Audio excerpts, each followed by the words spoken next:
तर आपण ही दृश्य बघतोय। सध्या राहुल गांधी दाखल झाल्यामुळेच मोठ्या प्रमाणावरती पोलिसांचा फौजफाटा तैनात करण्यात आलेला आहे। नायगावमध्ये राहुल गांधी दाखल झालेले आहेत।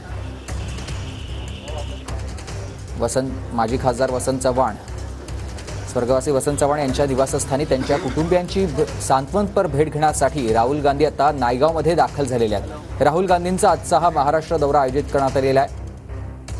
स्वर्गीय पतंगराव कदम यांच्या पुतळ्याचं अनावरण त्यांच्या हस्ते होणार आहे, पण तत्पूर्वी ते नायगावमध्ये आलेले आहेत। नांदेडच्या नायगावमधून राहुल गांधी हे उपस्थित झालेले आहेत।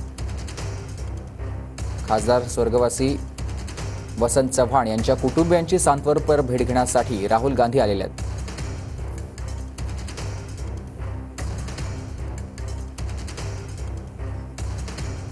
यशपाल भोसले माझे सहकारी आपल्यासोबत थेट जोडले गेलेत। यशपाल, सध्या आपण बघतोय नांदेडच्या नायगावमध्ये राहुल गांधी दाखल झालेले आहेत।